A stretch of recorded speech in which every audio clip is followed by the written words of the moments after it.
Surely, this is not the first time we hear of a murder. We heard of a lot of murders before, and we learned of different methods that made us feel as if those human beings were creating some kind of art. However, out of the many murders I covered on my channel, this will be the strangest one you have ever heard of, especially because the murder weapon is not something ordinary.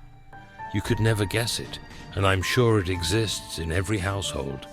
You might have just used it. Today we will cover a horrific murder using one of the ugliest methods. Unfortunately, the victim was only several days old. What exactly happened? Was the murderer insane or mentally unstable?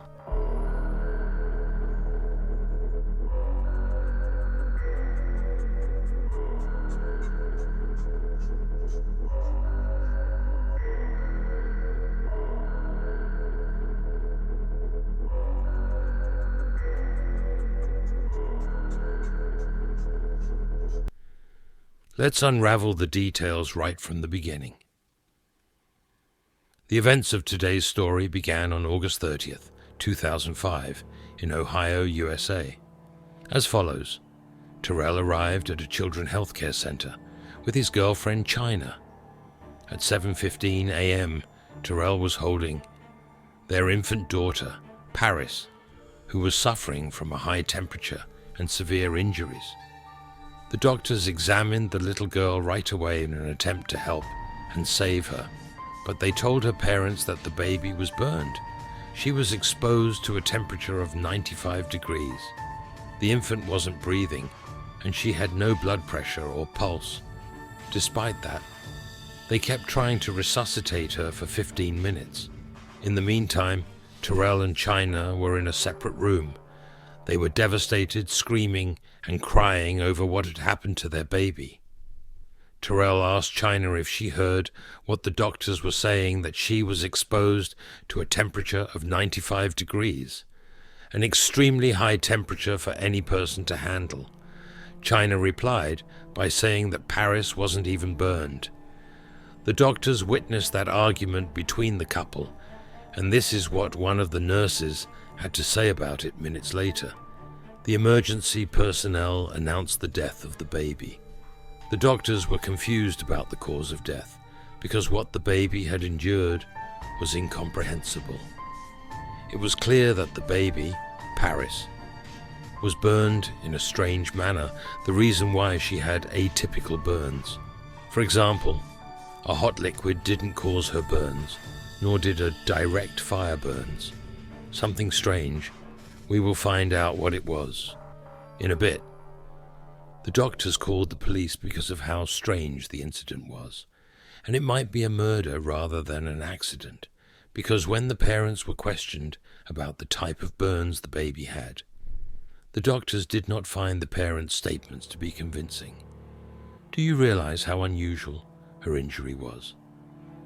I'll go into great detail about her situation, but first, let's learn more about the mother and the father. First, let's talk about the mother, China, who was 25 years old at that time, a mother of 3 children, who were 9, 7, and 4 years old. China shared an apartment with her boyfriend, Terrell. Together they had their last baby, Paris.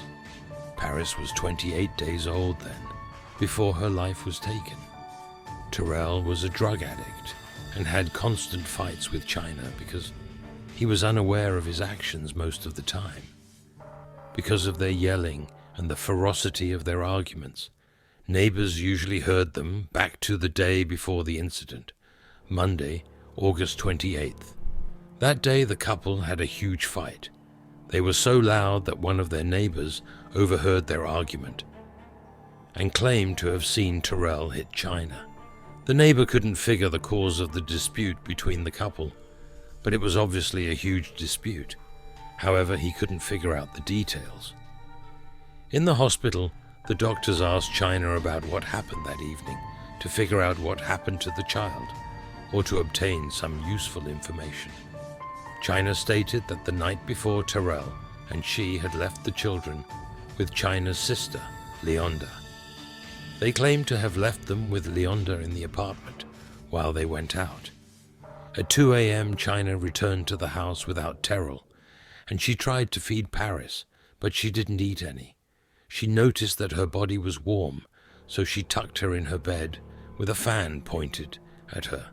Then she went to sleep and left her. She claimed that she got up in the morning and got her 3 kids ready for school, then went to check on Paris, after making sure they got on the school bus. China said that she felt uneasy by then, so she called Terrell and asked him to return ASAP to the apartment and take Paris to the hospital. Of course, that was China's version of the story. That was of no use for the doctors, simply because she didn't say what exactly happened to the baby that caused those bizarre burns. So the doctors had to contact the police, and they began the investigation. Terrell and China were called in by the police to interrogate them. When they arrived at the police station, China was questioned about what happened the previous night, and she told them what happened, but her story was different from the one she told earlier. Of microwaving her baby. China Arnold now back to square one, essentially, after an appeals court overturned her conviction last month. Sonu Wasu joins us live with a look at what will be next in this high-profile case. Sonu. Well, Mark, Michelle, this case has been dragging on for 5 years, and now it looks like there might be a third trial. The appeals court reversed the conviction in the first 2 trials, claiming mistakes were made by the lawyers. Also some technicalities there. China Arnold sat in Montgomery County Court before Judge Mary Wiseman once again. Today, the judge imposed a gag order. That means the lawyers are not allowed to talk about the case. This limits the amount of information out there, so they will be able to pick a fair jury if a third trial is held next year. The big question before the judge today, can the state seek the death penalty against China Arnold, or would that violate the rules of double jeopardy? Lawyers for both sides have about a month to make their arguments, and the judge plans to make her decision on January 14th. We caught up with Arnold's family after court. They're glad she's closer to home, now incarcerated in the Montgomery County Jail, and they're still hopeful that she'll be set free on bond. The battle is still being fought, and we're still waiting, and it's a miracle that it came this far, so we're not giving up. We're still hopeful, and we know it's going to happen. So China said she arrived home between 9:30 and 10 p.m. and Leonda, her sister, was waiting for her. She also said that the baby was fine. In the living room, she laid her little baby on her lap and dozed off. Then she awoke at around 2:30 a.m. to the sound of Paris crying, so she got up and put a bottle of milk in the microwave for her. Then she fed her and changed her diaper and laid her back on her lap and dozed off once again. China continued, "When I woke up in the morning, Terrell was sleeping next to me, but she couldn't find Paris. She said, I thought that Terrell had tucked her in her bed. But when they questioned Terrell, he denied everything she said." The police then asked Terrell about the exact time he arrived at the apartment and the whereabouts of the baby when he entered the apartment. Terrell said that he came back around 4 a.m., and when he entered the apartment, he slept on the couch in the living room. Then when he woke up, he saw Paris sleeping on the other couch, like a dead body. Well, things have gotten a little complicated now. The mother had no idea who moved her baby from beside her, and the father had no idea what happened. He didn't even touch the baby that night. China and Terrell were in a tough situation. They were crying, unable to control their emotions, because they lost their baby. That was why their stories seemed inconsistent. After the police got the parents' testimonies, they decided to search their apartment to look for evidence that can help them solve that strange mystery and to figure out what had happened to that poor little baby. When the police arrived at the apartment, they searched it while examining the probable causes of the burns. The police already knew that Paris was burned, but they had no evidence. Nothing in the apartment was of help. When the investigators received the forensic medicine report, they got even more shocked and perplexed. Let me describe to you the baby's condition. Her body felt cold and hard. On the outside, without any burn marks, only her skin was peeling. The strangest thing was that her clothes were very clean, but based on her injury, it was assumed that there must be skin, liquid, or something else on her clothes. That was Paris's body from the outside. The internal examination, on the other hand, was the most gruesome thing anyone had ever heard. I'll go into great detail about that. I'm really sorry for what you're about to hear. The internal examination revealed that Paris's blood must have reached boiling temperature, estimating it to have been more than 100 degrees Celsius, and all of her internal organs were burned. The burns were also uneven. For example, her back wasn't burned at all, as if her injuries spanned certain parts of the body. I know that description hurts, so I apologize once again, but I'm just letting you know what that baby had gone through. Knowing what caused that will shock you even more. The detectives searched the house thoroughly, but they couldn't determine what caused those burns. They were baffled. They examined the heater and the electrical appliances, even the kitchen oven, but they couldn't figure out how the baby was burned. They were certain that the baby was intentionally burned, but what or who burned her was a mystery. The apartment was searched multiple times, but to no avail. They couldn't find what they wanted. The only thing they found was a plastic dish with some dirty water in it. When they asked China about that, she said she gave Paris a bath that afternoon and she forgot to get rid of the water. A sample of that water was taken for analysis. Later, the police questioned the neighbors, trying to seek any information they may have regarding that incident. One neighbor reported that they saw China standing at her window at around 4 a.m., so the police re-interrogated China and asked her, "Didn't you tell us that you were asleep at that time? How did your neighbor see you awake?" China tensed up, as if she was trying to hide something, but she finally admitted that she was indeed awake at the time, because the baby was with Terrell, and she was waiting for him to get home, but when he did, Paris was dead in his arms. The police asked her why would she hide such information.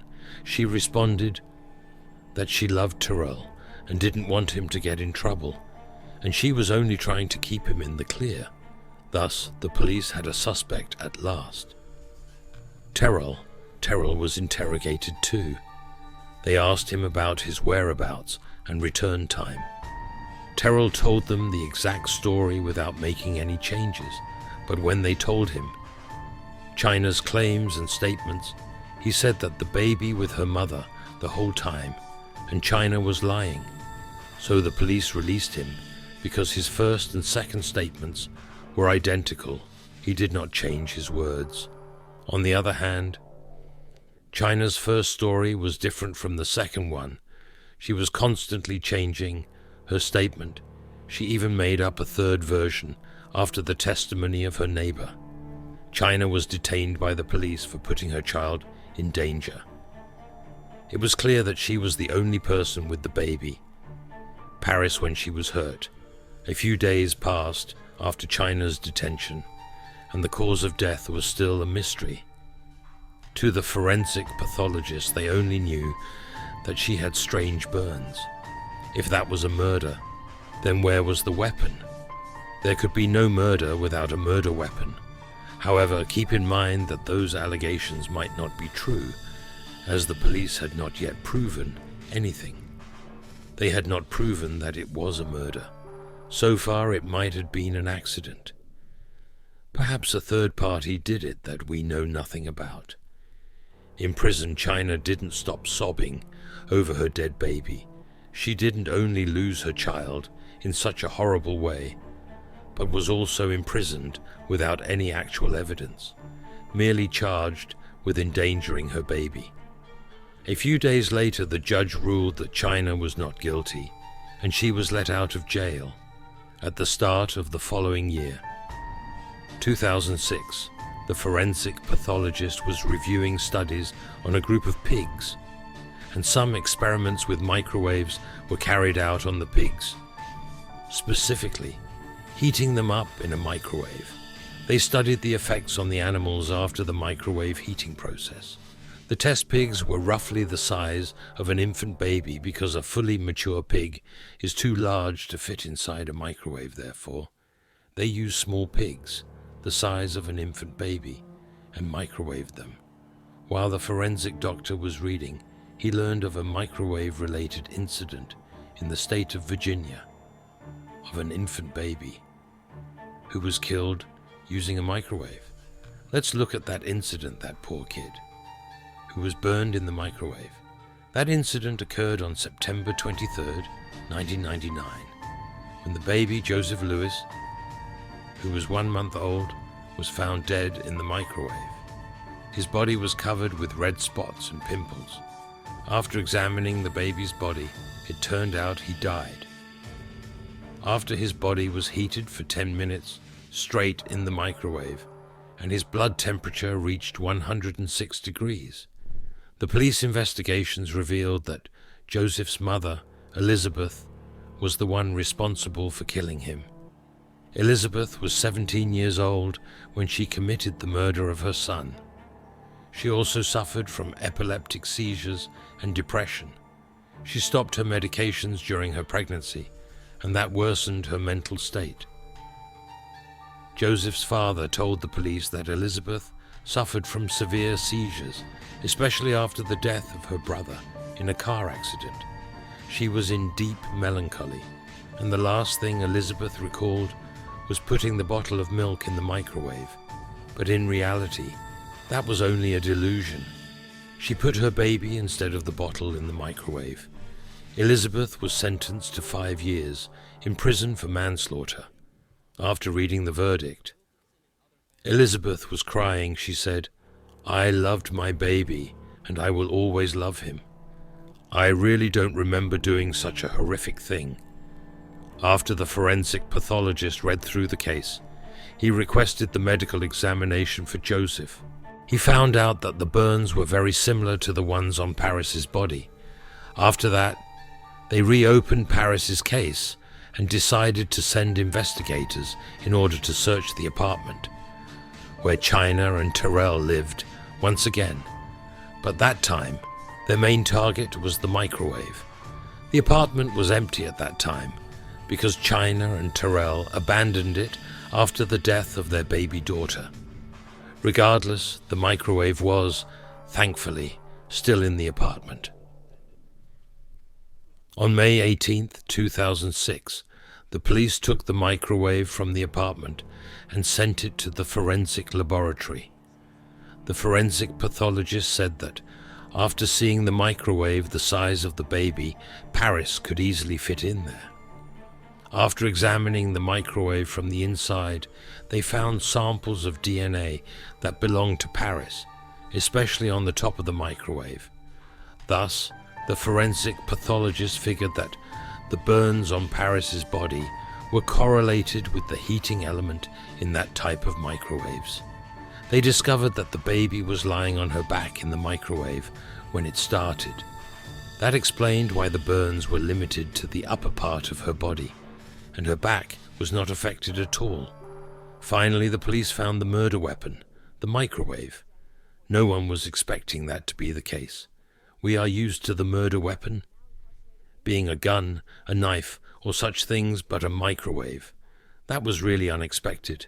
Well, also tonight, will there be a new trial for the mother accused of microwaving her baby? China Arnold now back to square one, essentially, after an appeals court overturned her conviction last month. Sonu Wasu joins us live with a look at what will be next in this high-profile case. Sonu.